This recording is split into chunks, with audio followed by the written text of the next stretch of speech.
Hey guys, welcome back. This is our last new lesson for probability. So we're almost done. The next lesson after this will be a review. We're also going to do a casino lab, which we'll play with partners in class. We'll go play against each other and do Monty Hall problem tomorrow. So that'll be a lot of fun. And then we'll have a practice test at the end of the week, and then we'll take the test in class beginning or the first day back of next week. So that'll be good. If you haven't taken the quiz for probability, you should probably do that. Probably do it. That's funny. Anyway, it'd be a good idea because that'll help you get ready for it as well.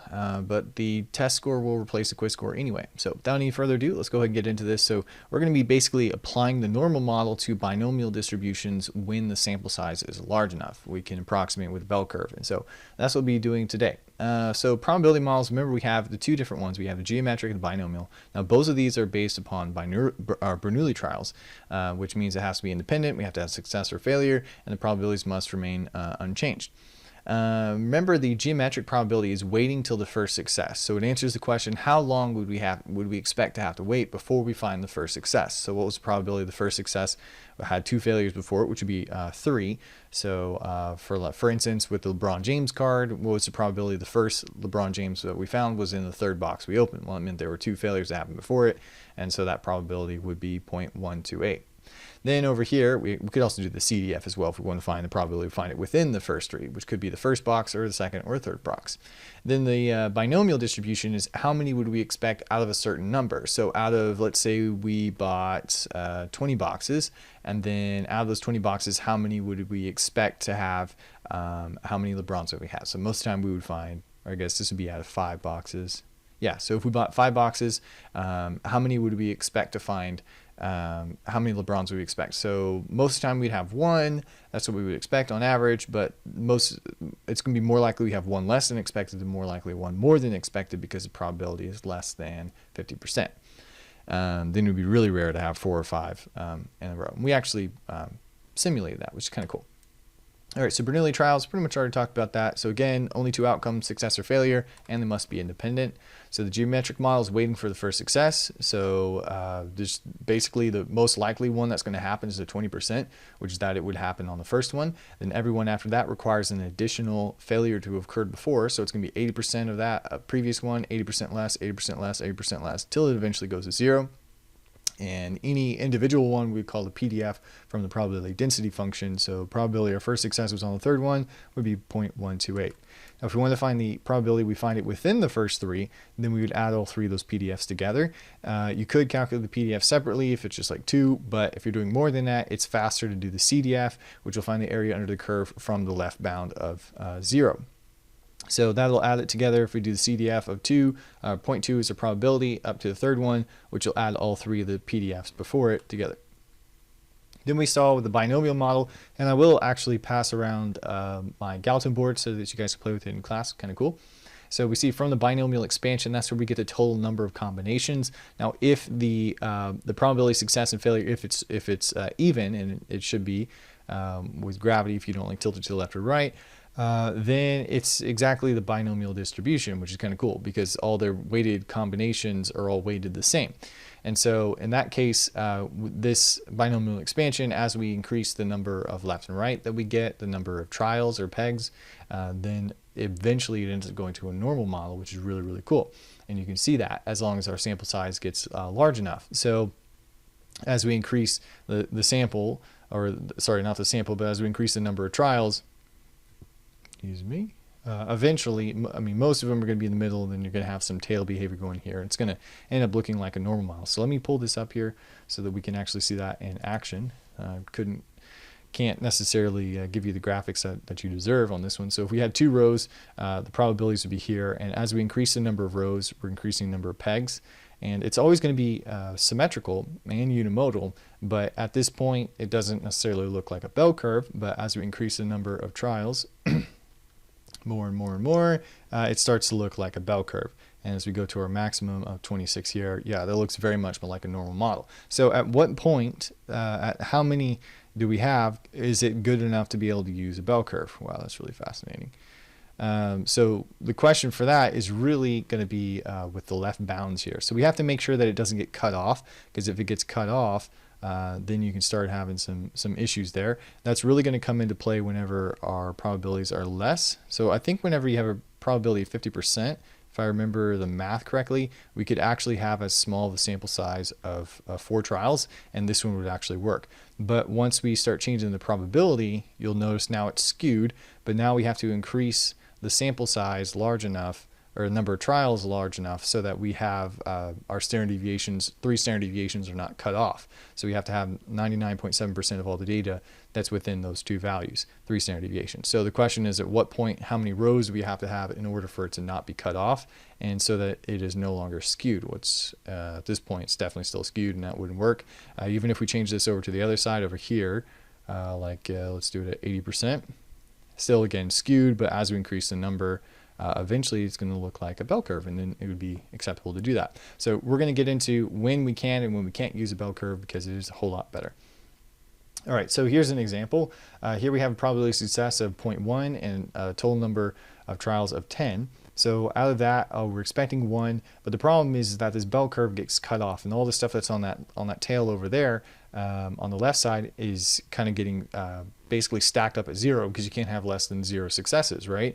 So clearly this isn't enough. But if we do 100 trials of that with probability of 0.1, we're expecting 10, then it would actually work. We could actually go 3 standard deviations in both directions without it being cut off by that hard left bound of 0. So how do you figure out how many is enough? That's a really good question. So let's go ahead and get right into that. So this is the binomial model 0.1 of 100. It's the same one we saw here. And I'm saying we could actually approximate it with a normal curve centered at 0.1 times x, which would be 10. So we're expecting 10 with a standard deviation of n times p times q. And then you take the square root of all that, right?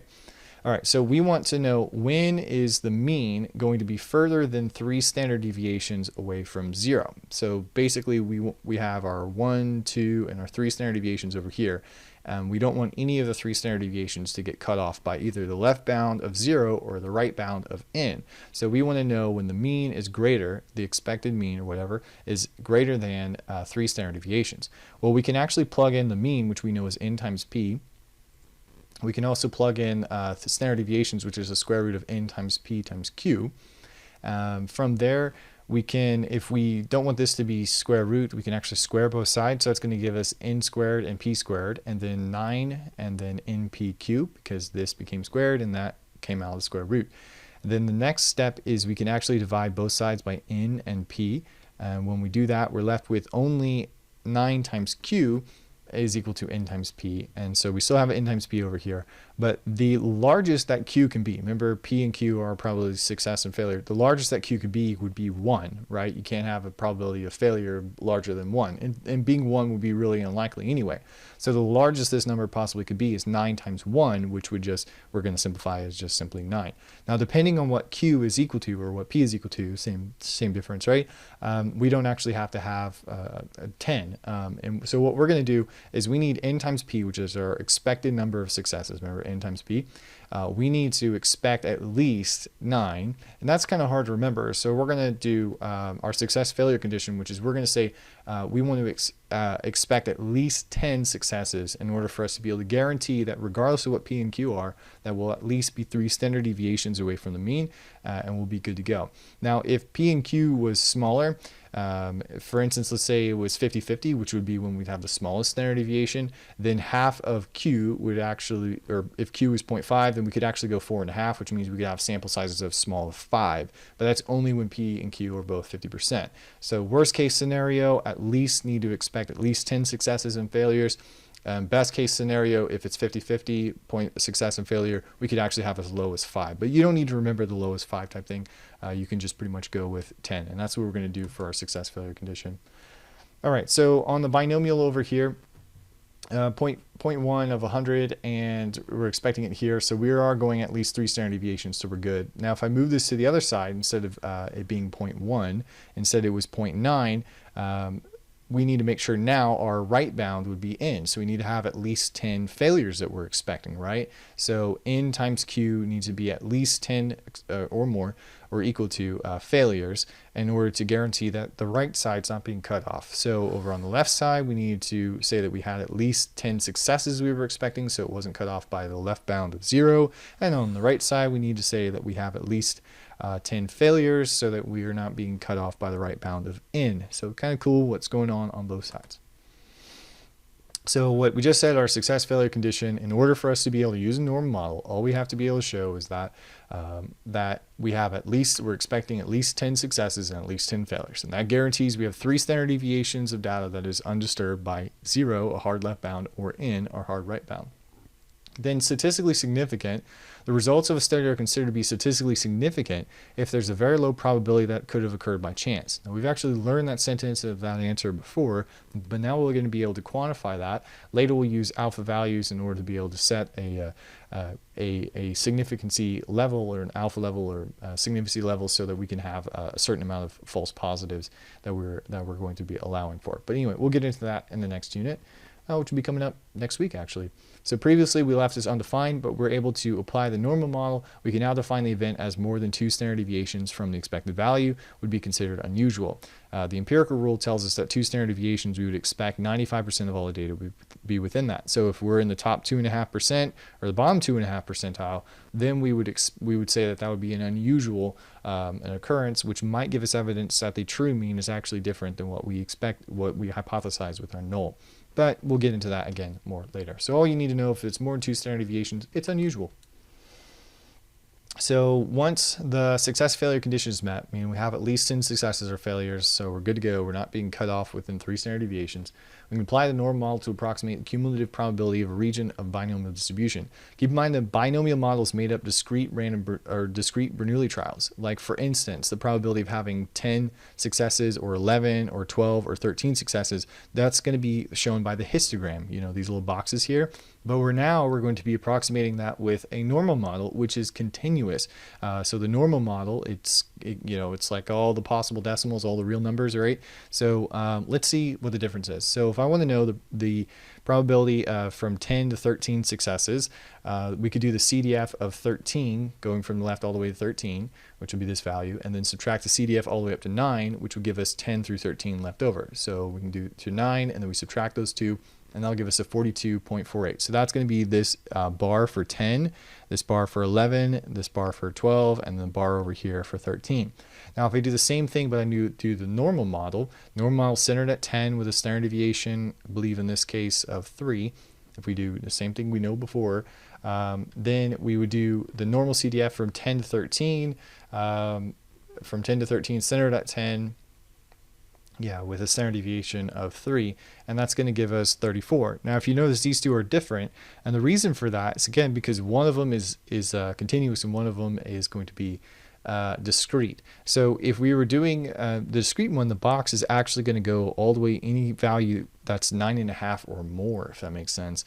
And then this one to 13 is actually going to go all the way up to 13.5, and that will give us the complete box. So our range is actually going to be from the continuous model from anywhere from 12.5 all the way up, 9.5 all the way up to 13.5. Now, if we put that in the calculator with the normal model, that'll get us much closer to 44.45%. So eventually, with large enough samples, the differences between the discrete and the normal model is going to be negligible. So that's the good news.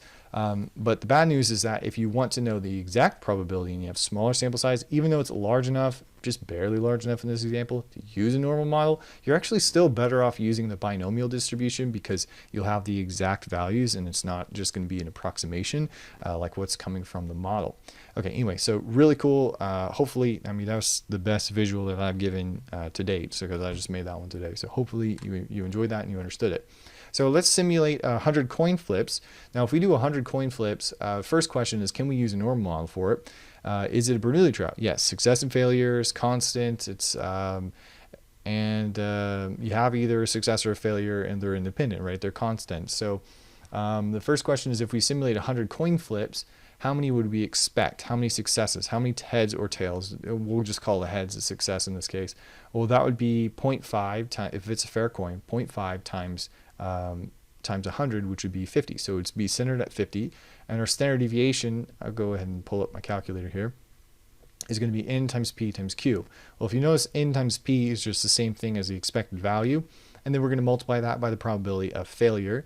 So let me clear this out real quick. So that's going to be basically 0.5 times 100 times 0.5. Okay, so that's going to be 25, but then we need to take the square root of that, so to the 0.5 power, which is standard deviation of 5, which is nice. Okay, so we're going to have a standard deviation of 5, so if we're doing our filling in the rest here, then you can just go up 5 each one, go down 5. Really nice, easy round numbers, which is pretty cool. All right, so let's go ahead and simulate this and see how unusual our results are. So to do that, I'm going to go to the apps menu, and then on the very bottom, towards the bottom, probability simulation. Then we're going to simulate a coin toss. And then I want to go ahead and here and go into my settings and change my trial settings, trial set to 100, and then click OK. And then I'm going to click toss, and that's going to simulate 100 coin tosses. Now I'm going to arrow to the right. It's going to tell me that I had 41 tails and therefore 59 heads. So if I had 59 heads, which is exactly what I had, I'm going to find the area, see how unusual that is. Well, 59 heads is going to be about right there. Right now it's within 2 standard deviations, so that would happen. It would not be considered unusual. Now, what's the probability of that occurring to get a sample that is that far out of 59 or higher out of 100? Well, then we could find the CDF of that, right? Normal CDF. So I'm going to quit out of this. Escape, yes. Quit, yes. Okay. And then I'm going to go to second distribution, normal CDF. I'm going to find the probability with the left bound of 59, right bound 999. Could just go to 100 if I wanted to. Centered at 50 with a standard deviation of 5. And the probability of that occurring is going to be in the top 4 percentile. Now, if we had an alpha level of 5% or less, then we would be able to consider that as unusual, and we'd be able to say that we think that that coin is not really true. But that actually was a fair coin, and that was just a really rare observation. Now, I don't know what you're going to get for yours. More than likely, yours is going to be closer to the mean than mine is, almost 2 standard deviations away. But hey, kind of cool because it can happen. All right. I think that's all I have to show you with that. We will do more stuff like that later when we're going to use inferences. All right, starting the assignment. So 17 minutes in, not too bad. The euro. Shortly after the introduction of the euro coin in Belgium, newspapers around the world published articles claiming the coin was biased, meaning it was more likely to flip a heads than was a tails for some whatever reason. Stories are based upon reports that someone had spun the coin 250 times and gotten 140 heads, which is 56% heads. So from that sample, it looks like it's larger or more probable to have a heads than a tails. But is that unusual, like what I had with the 59 heads out of 100? Is it even as unusual as what I just had? Well, we know how to find that now, right? So we're doing 250 for our coin flip. So the expected value that we're going to be centered at is half of that. So we'll pull up our calculator. We do 250 times 0.5. So it'll be centered at 125. And then to find our standard deviation, again, we just do n times p times q, then take the square root of that. So we're going to do 200 times 0.5 times q, which is also 0.5. Okay, and then we're going to take the square root of that, so 0.5, caret 0.5. So 7.9 or 7.91 will be our standard deviation. And we want to fill it in. We want to see if 140, so we're going to the right to see how unusual it is. So add that value to each side. Did it not do that? For some reason it is.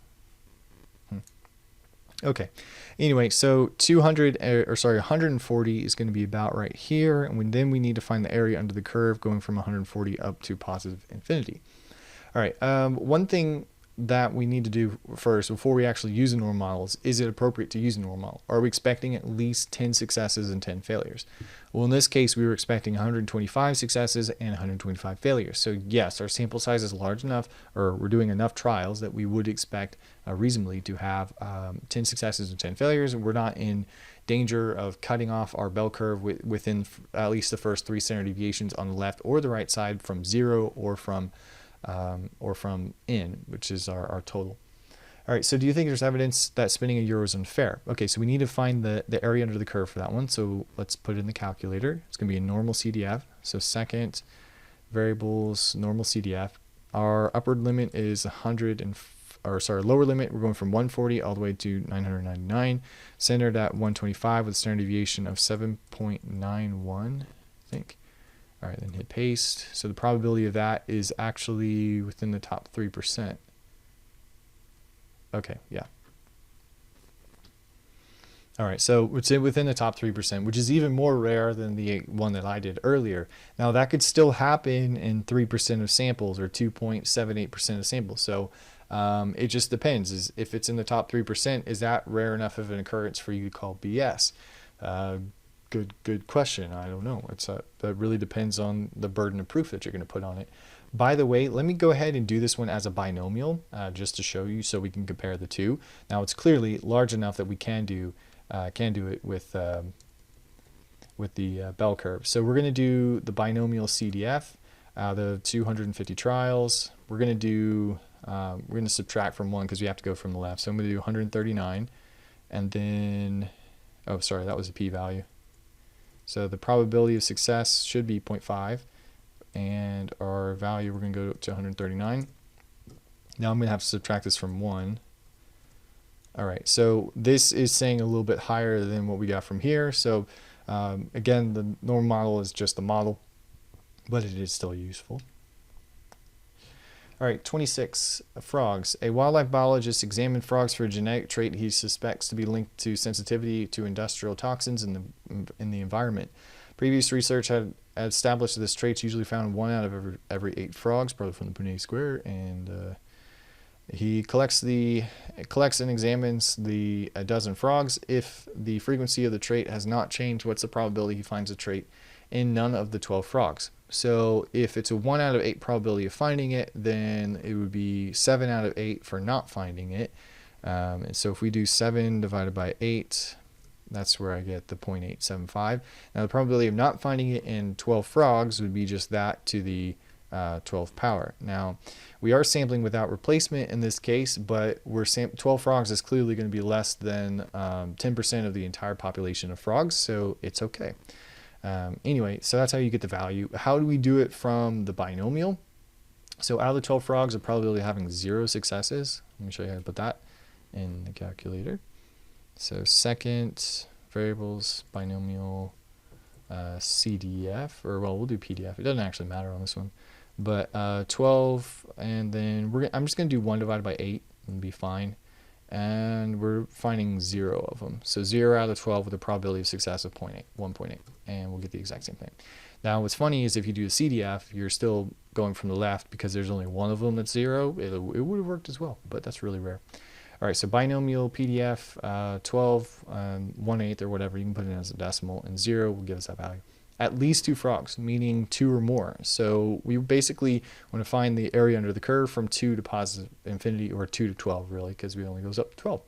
So what I'm going to do is find the area under the curve for 0 and 1 by doing CDF and subtracting it from 1, because I can't do my left bound on anything that's not starting out at 0. So in this case, we're going to do second distribution binomial CDF.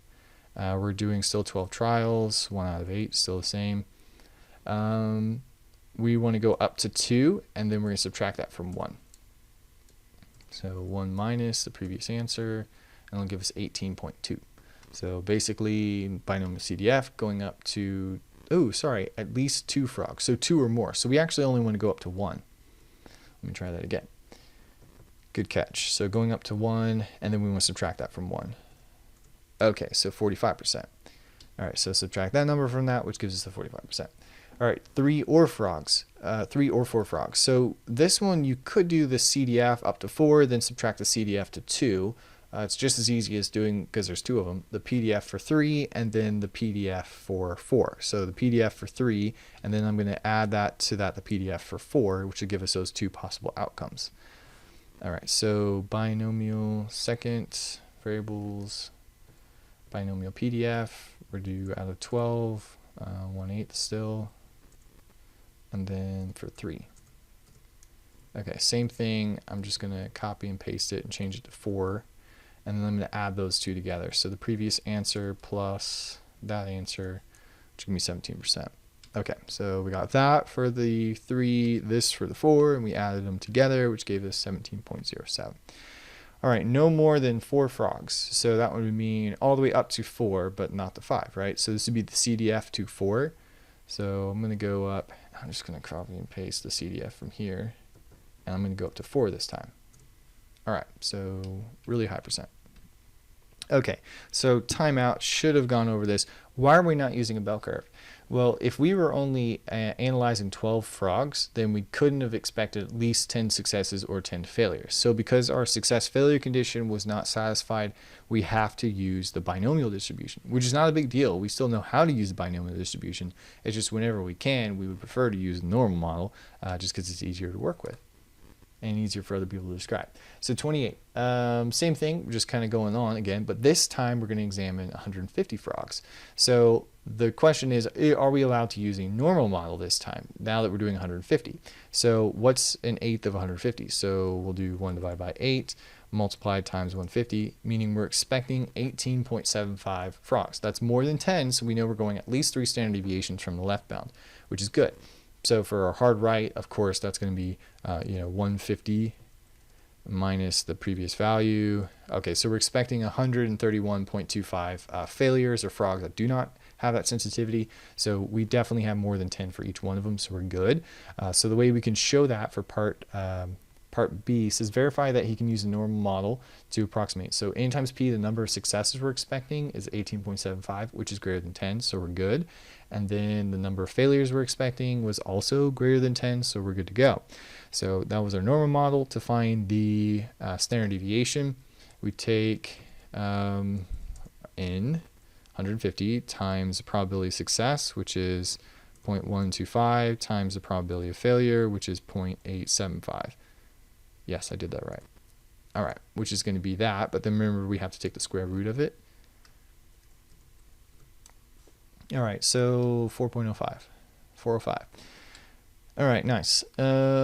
He found the trait in 22 of the frogs. Do you think that proves the trait has become more common? So would that be, in other words, is that unusual? Is it enough evidence or unusual enough for us to suggest that it couldn't have occurred by chance, meaning that that would be a statistically significant observation, and that it would lead us to believe that the number of frogs that have that trait has become more common in the frog population. So centered here at 18.75, we're going to go to the right until we get to 22. So again, for some reason this is acting up. Okay, and then I'm going to go all the way up to 22, which is just under 1 standard deviation. Okay, so if it's not beyond 2 standard deviations, it's not going to be unusual enough. But we can find the area under the curve going from 22 to positive infinity using our normal model that we just found out. So we're going to do second distribution, normal CDF is the second one, going from not negative infinity, but we're going from 22 to positive infinity, centered at, we said 18.25 or 18.75. Okay, 18.75 with standard deviation of 4.05. which would give us something very common of 21%. All right, so 21% of the time, we would expect to have that number, 22 or more out of 150 frogs. So that is not unusual at all. That's not enough evidence for us to be able to suggest that we believe that the true expected amount is more than 18.75 or a true proportion of more than 1/8. Okay. All right, so we are done right under 30 minutes. It's really the last lesson that we have for this stuff. So we'll do a review and we'll do a casino lab, and then we're gonna do the practice test this week. So it should be a good week. If you guys have any questions, just let me know. And then next week we'll be taking the test. So make sure that we're getting caught up on our homework, and we're taking the quiz and all that good stuff. And I'll see you guys later. Have a good one.